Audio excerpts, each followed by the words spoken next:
Hello friend, हम लोग phylum protozoa पढ़ रहे थे। फाइलम प्रोटोजोआ का हम लोग जनरल कैरेक्टरिस्टिक या आप इसे दूसरे शब्दों में बोल सकते हैं इंपॉर्टेंट कैरेक्टरिस्टिक और इंट्रोडक्शन को हम पहले ही डिस्कस कर चुके हैं, जिसका लिंक आपको वीडियो के डिस्क्रिप्शन में मिल जाएगा, उनको आप देख सकते हैं। तो आज हम लोग पढ़ने वाले हैं क्लासिफिकेशन ऑफ प्रोटोजोआ। तो फाइलम प्रोटोजोआ का जो क्लासिफिकेशन है उसको किस किस सब फाइलम में क्लासीफाई किया गया है, किस किस तरह के सब फाइलम में उसे डिवाइड किया गया है और कौन कौन से इसके इम्पॉर्टेंट पॉइंट हैं जो एग्ज़ाम में अक्सर पूछ लिए जाते हैं। तो उन सभी पॉइंट को आज की वीडियो में हम डिस्कस करेंगे। तो आज के वीडियो में सिर्फ हम क्लासिफिकेशन को ही कवर करेंगे।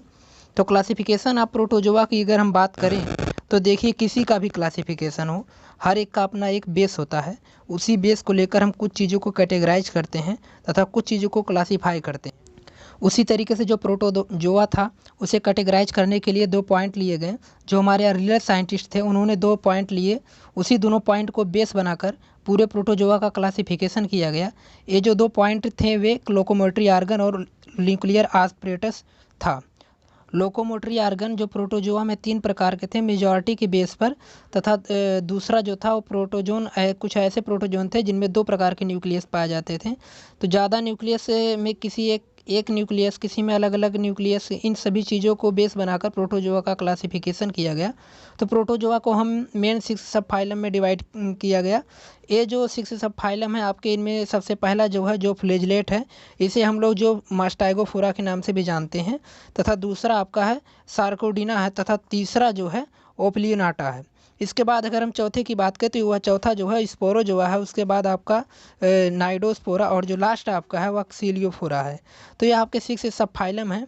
इन 6 सब फाइलम में कुछ क्लास हैं जो आज के वीडियो में हम इसे डिस्कस करेंगे। तो आज के वीडियो में सिर्फ हम 3 ही सब फाइलम को डिस्कस करेंगे, बचे हुए 3 सब फाइलम को हम नेक्स्ट वीडियो में डिस्कस करेंगे। इसमें जो आपका सबसे पहला सब फाइलम है वह जू फ्लैजेलेट है। जू फ्लैजेलेट को हम दूसरे शब्दों में जू मास्टाइगोफोरा के नाम से भी जानते हैं। तो जो फ्लैजेलेट या जू मास्टाइगोफोरा है, इसके अंतर्गत जो भी मेंबर आते हैं उनमें सिंगल फ्लैजिला पाया जाता है। कुछ मेंबर ऐसे होते हैं जिनमें एक से ज़्यादा फ्लैजिला पाया जाता है। जितने भी इसके मेंबर होते हैं उनमें मेजॉरिटी के बेस पे यह देखा गया कि ये यूनिन्यूक्लिएटेड होते हैं या इनमें एक न्यूक्लियस पाया जाता है। कुछ एनिमल्स ऐसे होते हैं जो बाई न्यूक्लिएटेड होते हैं। एग्जाम्पल में आप जियार्डिना को याद रखिए, इसमें 2 न्यूक्लियस पाया जाता है, या इसे दूसरे शब्दों में हम बाई न्यूक्लियस भी कहते हैं। उसमें इसके अंतर्गत 2 न्यूक्लियस पाया जाता है। ये जो एनिमल्स होते हैं वो जो फ्लैजिलेट होते हैं आपके, ये फ्री लिविंग भी होते हैं, ये इंडो पैरासाइटिक भी होते हैं, इंडो सिम्बियोटिक भी होते हैं। और इंडो जहाँ वर्ड यूज किया जाता है इसका मतलब ये होता है कि ये प्लांट या एनिमल के अंदर रहकर अपनी लाइफ को कंप्लीट कर रहे हैं।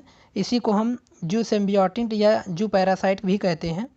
तो पैरासाइट है तो जाहिर सी बात है वह नुकसान पहुंचा रहा होगा, और जितने भी इंडो सिम्बियोटिक होते हैं वे क्या करते हैं, वे नुकसान नहीं पहुंचाते। इस जिसके अंदर रहते हैं उसको भी फ़ायदा पहुंचाते हैं। और इनमें अगर हम न्यूट्रिशन की बात करें तो जितने भी फ्री लिविंग होते हैं उनमें होलोजोइक टाइप का न्यूट्रिशन होता है, और जितने भी आपके इंडो सिम्बियोटिक या इंडो पैरासाइटिक कंडीशन में होते हैं उनमें आपका जो न्यूट्रिशन पाया जाता है वह सेप्रोजोइक टाइप का न्यूट्रिशन होता है।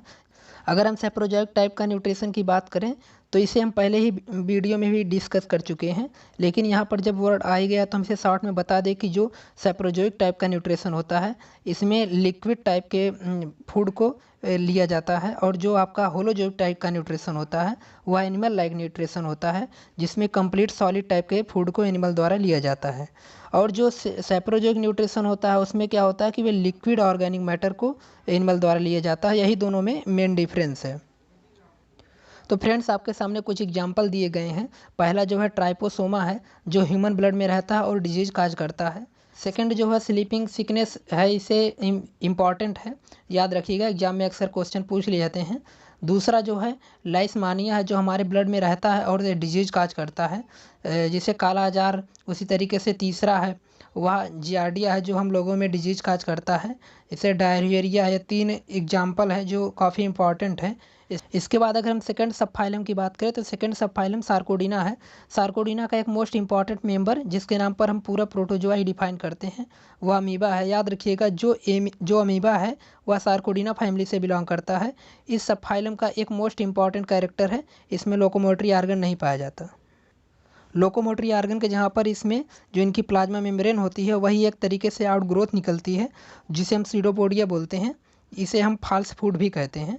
इसके जो मेंबर होते हैं वो ज़्यादातर यूनिन्यूक्लिएटेड होते हैं, लेकिन कुछ में बाई न्यूक्लिएटेड होते हैं, कुछ मल्टी न्यूक्लिएटेड भी पाए जाते हैं। लेकिन जो आपके इसके मेंबर होते हैं वे अधिकतर बाई न्यूक्लिएटेड ही होते हैं या मल्टी न्यूक्लिएटेड भी पाए जाते हैं। लेकिन जो आपके मेंबर बाई न्यूक्लिएटेड होते हैं या मल्टी न्यूक्लिएटेड होते हैं तो इनमें सारे के सारे न्यूक्लियाई जो रहते हैं वो सिमिलर फॉर्म में होते हैं। यानी कि अगर इसमें माइक्रो न्यूक्लियस यानी कि छोटा वाला अगर न्यूक्लियस पाया जाएगा तो पूरे में ही छोटा वाला न्यूक्लियस पाएगा। यानी कि अगर हम माइक्रो न्यूक्लियस पाया जाएगा तो सब में ही माइक्रो न्यूक्लियस पाया जाएगा। अगर माइक्रो यानी बड़ा वाला अगर न्यूक्लियस पाया जाएगा तो सब में बड़ा वाला ही न्यूक्लियस पाया जाएगा। यानी कि अगर माइक्रो न्यूक्लियस पाया जाएगा तो सब में माइक्रो न्यूक्लियस ही पाया जाएगा। तो यह मोस्टली ज़्यादातर केसेज में यही देखा गया है कि ये जो रहते हैं वो सिमिलर फॉर्म में रहते हैं। ये इनकी जो माइक्रो न्यूक्लियाई ही पाया जाता है अक्सर वह सिमिलर फॉर्म में रहते हैं। तो ये चीज़ें आपको याद रखनी है। जितने भी आपके सार्कोडिना होते हैं वे फ्री लिविंग होते हैं, लेकिन क्या होता है कि जो वाटर बॉडी का बॉटम रीजन होता है वहीं ये ज़्यादातर पाए जाते हैं, जिनमें से कुछ आपके पैरासाइटिक कंडीशन में होते हैं और कुछ कम्युनिज्म में रहते हैं। यानी ये पैरासाइटिक होंगे तो नुकसान पहुँचाएंगे ही, लेकिन कम्युनिज्म में जो एनिमल रहते हैं वे नुकसान नहीं पहुंचाते। कम्युनिज्म में एक पार्टनर को बेनिफिट होता है तथा दूसरे को क्या होता है, ना कोई नुकसान होता ना ही कोई फ़ायदा होता है। इनके बॉडी कवरिंग में पेलकिल नहीं पाई जाती। पेलकिल की जगह पर इनके बॉडी में हार्ड सेल पाई जाती है जो इनके बॉडी को प्रोटेक्ट करने का काम करती है। तो हार्ड सेल क्या होती है, जो इनमें प्रेजेंट आउटर मेम्ब्रेन होती है वही हार्ड होकर पूरे बॉडी को प्रोटेक्ट करने का काम करती है। इसके अगर हम एग्जाम्पल की बात करें तो इसका एग्जाम्पल जो हो अमीबा है, और सेकंड जो है डिफ्यूजिया और ग्रोमिया। इसके 3 एग्जाम्पल्स है जो मोस्ट इंपॉर्टेंट हैं। अगर हम तीसरे सब फाइलम की बात करें, तीसरा सब फाइलम जो है ओप्लियोनाटा है। अगर हम थर्ड सब फाइलम ओप्लियोनाटा की बात करें तो इसका जो एग्जाम्पल है वह ओप्लिनिया है, इसी कारण इसका नाम ओप्लियोनाटा है।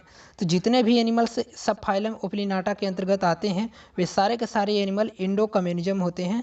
यानी कि ये सारे के सारे किसी एनिमल की बॉडी के अंदर रहते हैं। जिस किसी भी एनिमल के बॉडी के अंतर्गत ये रहते हैं तो उनमें क्या होता है, जिस एनिमल के अंदर रहते हैं उसका कोई नुकसान नहीं होता, बस ये अपने खाने पीने की चीज़ें एनिमल के बॉडी से लेते रहते हैं। यह मेजॉरिटी में देखा गया है कि जितने भी आपके एम्फीबियंस होते हैं उन एम्फीबियंस की लार्ज इंटेस्टाइन जो होती है वहाँ ये पाए जाते हैं। इनमें 2 या 2 से ज़्यादा न्यूक्लियस पाए जाते हैं, लेकिन जितने भी न्यूक्लियस होते हैं वे सारे के सारे सेम होते हैं। यह चीज़ें आपको ध्यान रखना है कि इसमें न्यूट्रिशन सेप्रोजोइक टाइप का पाया जाता है। यानी कि ये जितने भी ये रहते हैं लिक्विड टाइप के फूड को लेते हैं। इसी तरह से इसमें न्यूट्रिशन सेप्रोजोइक टाइप का होता है। इसमें सीलिया भी प्रेजेंट होती है। एग्जाम्पल याद रखिएगा ओप्लिनिया तथा प्रोटोपेलिनिया। तो फ्रेंड्स यह था प्रोटोजोआ के 3 सब फाइलम। तो 3 सब फाइलम को हम इस वीडियो में डिस्कस कर चुके हैं। बचे हुए जो 3 सब फाइलम है उसको हम नेक्स्ट वीडियो में डिस्कस करेंगे। तो वीडियो अच्छी लगी हो तो वीडियो को लाइक करें, चैनल को सब्सक्राइब करें, बेल आइकन को हिट करें।